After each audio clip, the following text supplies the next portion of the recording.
तो हेलो नमस्कार फ्रेंड, कैसे हैं आप लोग। उम्मीद है बहुत अच्छे होंगे और पढ़ाई लिखाई भी आप लोगों का चल ही रहा होगा।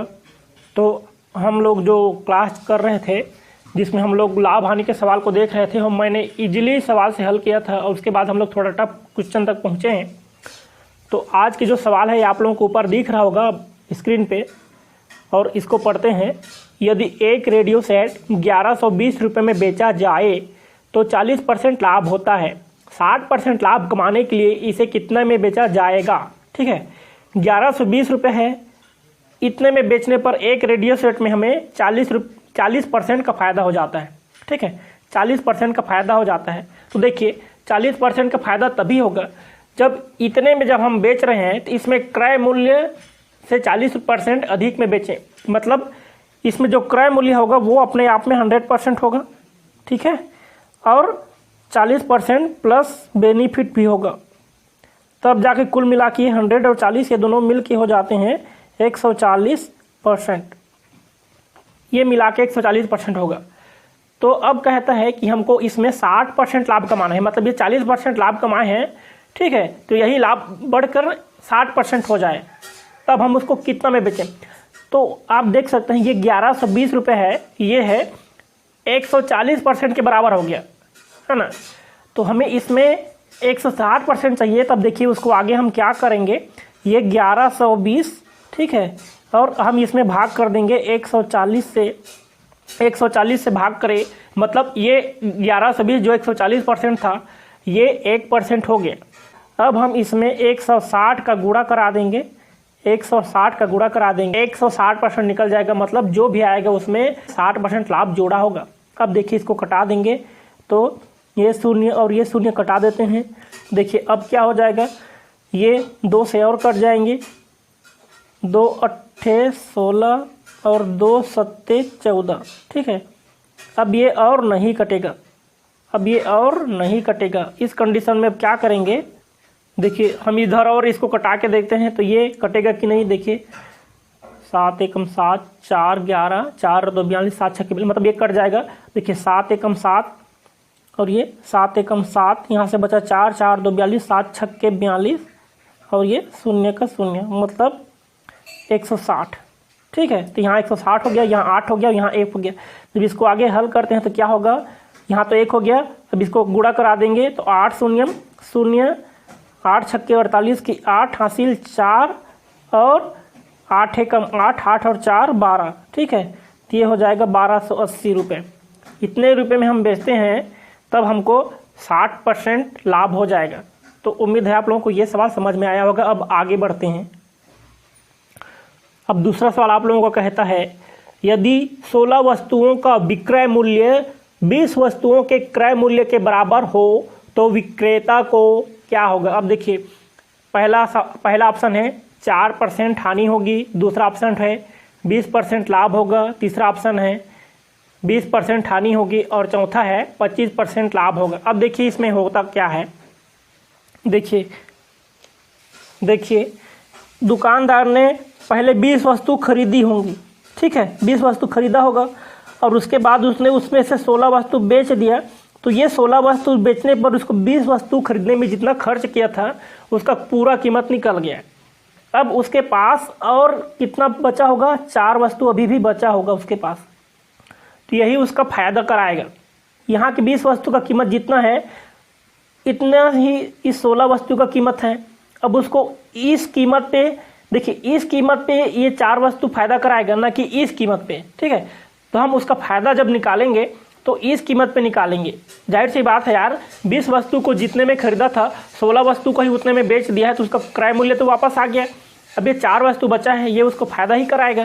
तब देखिए इसमें क्या करेंगे, हम इसको निकालने के लिए ये 4 को ये फायदा कराएगा, इसको अंश में रखेंगे और इस कीमत पे ऊपर आ रहे हैं ना, इस कीमत पे, तो हम उसका करेंगे बटे 16 और गुणा करा देंगे 100% का। ठीक है, इतना करा देंगे तब क्या होगा, 4 एकम 4 और 4 चौक 16, फिर 4 एकम 4 और 4 से 25 बार में मतलब कितना परसेंट हो गया, ये हो गया 25%। इतना उसको फायदा होगा। ठीक है, क्या होगा, लाभ होगा। आप लोगों का नेक्स्ट सवाल कहता है, यदि 8 वस्तुओं का क्रय मूल्य 9 वस्तुओं के विक्रय मूल्य के बराबर हो तो विक्रेता को कितना प्रतिशत लाभ अथवा हानि होगी। अब आपको पहले ये सोचना है कि कितना लाभ या हानि होगा।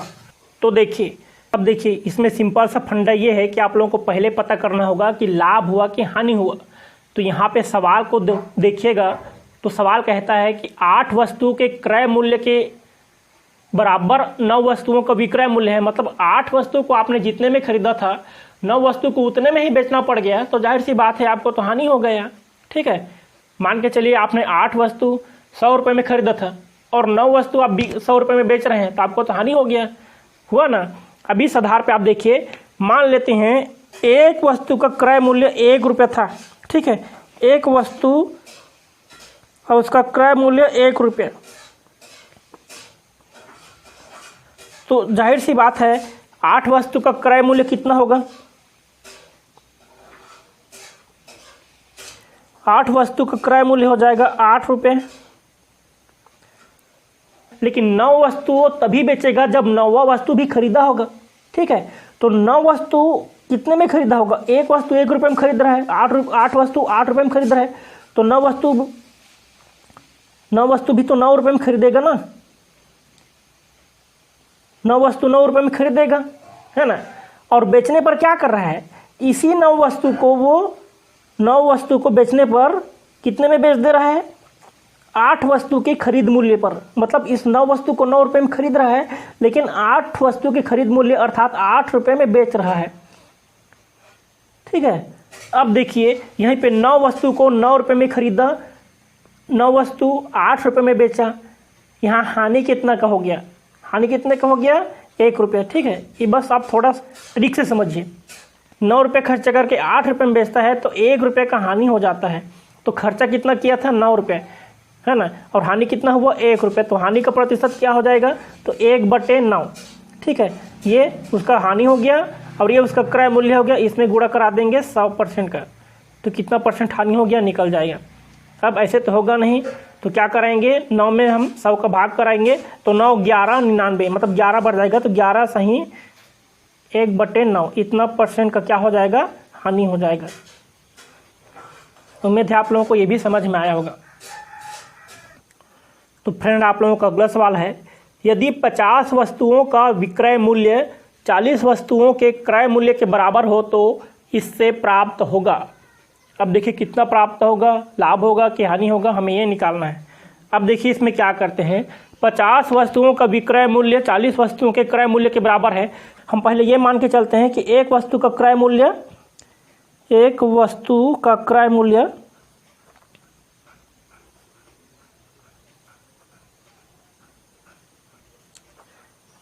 रुपये है।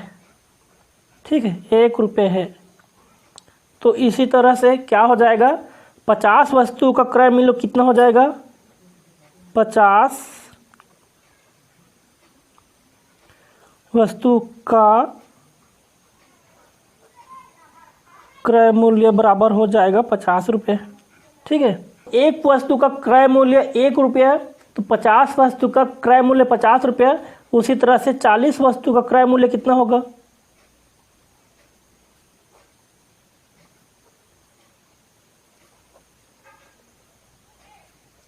40 रुपये हो जाएगा, होगा ना। अब कहता है कि 50 वस्तु का विक्रय मूल्य जो है 40 वस्तु के क्रय मूल्य के बराबर है। अब विक्रय मूल्य कह रहे हैं, तो 50 वस्तु का विक्रय मूल्य जो है वो 40 वस्तु के क्रय मूल्य के बराबर है, मतलब 40 रुपये है। ठीक है, 50 वस्तु का विक्रय मूल्य कितना है, 40 वस्तु के क्रय मूल्य के बराबर, मतलब 40 रुपये है, सवाल कह रहा है। तो इस आधार पे देखिए 50 वस्तु का क्रय मूल्य तो 50 रुपये हो गया और 50 वस्तु का विक्रय मूल्य 40 रुपये हो गया। तो 50 रुपये खर्च किया है उसको खरीदने में और 40 रुपये में बेच दिया, तो उसको तो हानि हो गया। अब हानि कितना हुआ, तो हानि निकालने के लिए क्या करेंगे, देखिए 50 रुपये उसको क्या था, क्रय मूल्य था, 50 वस्तु 50 रुपये में खरीदा, तो हानि कितना हो गया, तो 50 और 40 का अंतर कितना हो गया, 10। जाहिर सी बात है 40 रुपये तो उसको मिल गया, लेकिन 10 रुपये का नुकसान हो गया। तो यही 10 रुपये नुकसान हुआ है, तो इसको अंश में रखेंगे, 50 को नीचे और गुणा कर देंगे 100% से।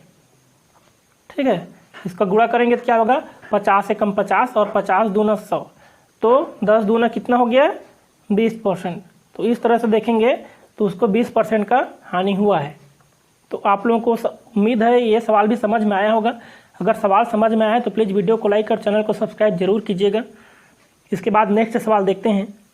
देखिए आप लोगों का नेक्स्ट सवाल है, किसी वस्तु को 5% हानि की अपेक्षा 5% लाभ पर बेचा जाता है तो विक्रेता को 67.20 रुपये अधिक मिलते हैं, वस्तु का क्रय मूल्य क्या है।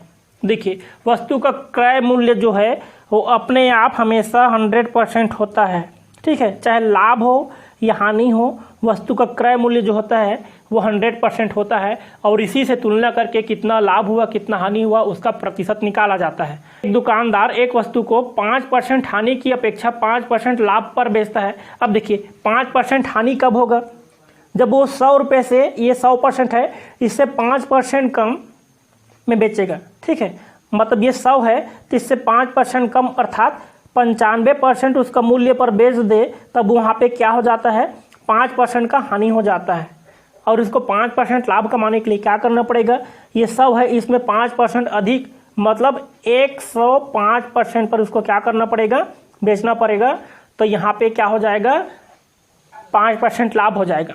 अब देखिए इन दोनों का प्रतिशत में अंतर कितना है, यहाँ पे 105% और यहाँ पे 95%, तो यहाँ पे इन दोनों का प्रतिशत में अंतर कितना हो जाएगा, 10% का अंतर हो रहा है, 10% का अंतर हो रहा है ना। तो ये जो 5% हानि के बजाय 5% लाभ पर बेचता है तो वहाँ पे रुपए में कितने का अंतर आ जाता है, तो रुपए में अंतर आ जाता है 67.20 रुपये का। मतलब ये जो 67.20 रुपये है ये 10% के बराबर हो जाता है। तो कहता है कि वो क्रय मूल्य कितना है, ठीक है, वस्तु का क्रय मूल्य कितना है, तो जाहिर सी बात है ये वाला जो है इतना रुपए जो है 10% के बराबर है, तो हम इसी का 100% निकालना है तो उसका क्रय मूल्य निकल जाएगा। तो देखिए इसमें हम 10 का भाग कर देंगे, क्योंकि ये 10% के बराबर है तो हमने इसमें 10 का भाग कर दिया, तो एक ये 10 बराबर भागों में बढ़ गया, मतलब 1% निकल गया।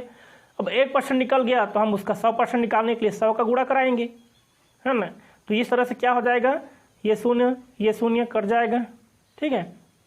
अब 100 का गुणा करा देंगे तो क्या हो जाएगा,